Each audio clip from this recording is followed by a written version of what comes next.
Hello, we are moving on today with Chapter 11 of Night of the Spadefoot Toads. If you're following along with me using the physical copy, it is page 134.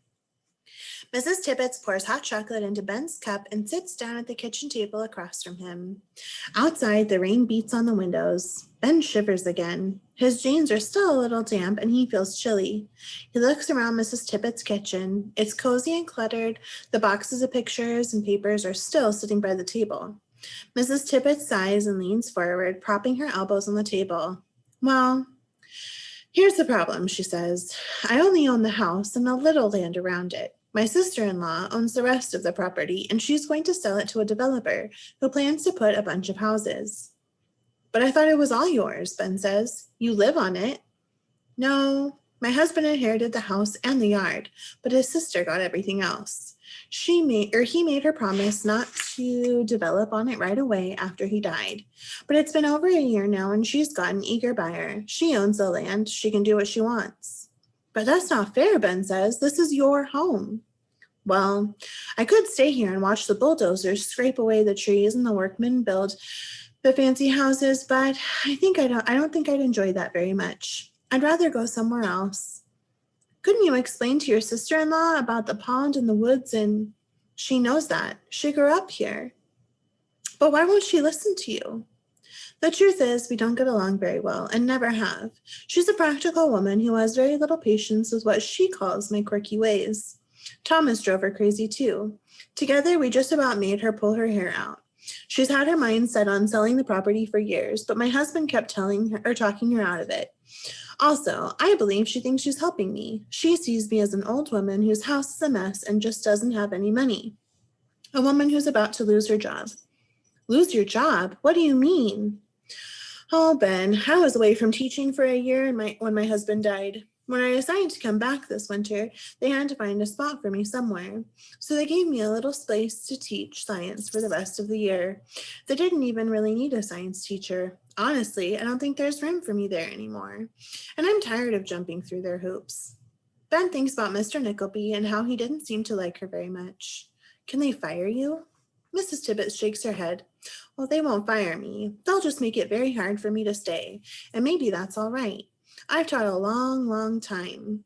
But you're a great science teacher. They should be glad you came back. Ben's mind is reeling, trying to pull all of the pieces of the puzzle together. And you still should live on this land. It just doesn't seem fair. It's worse for the toads than for me, she says. They don't have anywhere else to go. Ben wishes he could think of a way to help her. He remembers books he's read and movies he's seen where the kids all band together and help save a plot of land from the evil developers. He frowns.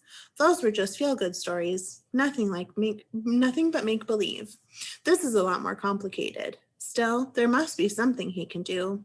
Didn't you say Spadefoots are listed as endangered in Massachusetts, he says? Yes, they are threatened, but isn't it illegal to build houses where there are endangered animals? Can't you call someone and tell them about the toads? Someone from the government or something? Mrs. Tibbet sighs, and she suddenly looks very old. To save the toads, you have to save the habitat it lives in, have it certified as endangered, but it's hard to do. And if I did that, if I called someone, whatever's left of my relationship with Tabitha would fall apart. She'd never speak to me again. She's already found someone to build the houses. Stopping it now would be like starting a war. Mrs. Tibbets looks out the window into the dark night. I just don't have the stomach for it. Ben looks at her. Can't they just build the houses somewhere else, away from the toads? It's not that easy. The pool is close to the place where they'll need to build the road. They'll dig up the pool or pave over it, but the toads are under there. Where will they go next spring? Ben asked. Mrs. Tibbets shakes her head, but she doesn't say anything. It's not fair, Ben says again. It's not fair. Well, you know what they say, Mrs. Tibbet says, life's not fair. I hate it when people say that. They sit there in silence. Ben wants to say something more, but he's run out of any ideas. He had thought his own problems were confusing, but they're nothing compared to the problems in Mrs. Tibbet's life. I think I've said a little too much, Mrs. Tibbet says as she gets up and puts her raincoat back on. I can see I've overwhelmed you, and I didn't mean to do that. It's time to get you home. Your parents will worry that you're getting webbed feet in this weather. When Mrs. Tibbetts stops her station wagon in Ben's driveway, he climbs out. "Thanks, Mrs. Tibbetts," he says. "Thank you for coming. I was glad to have someone share this incredible night with." Ben waves and closes the door. Halfway up the driveway, he turns back. Mrs. Tibbetts rolls down her window. "Yes," she says. "Still not fair." "Right," said Mrs. Tibbetts. "It's not fair. Maybe the overtoad will eat them up." That is the end of chapter 11. I will continue with chapter 12 next.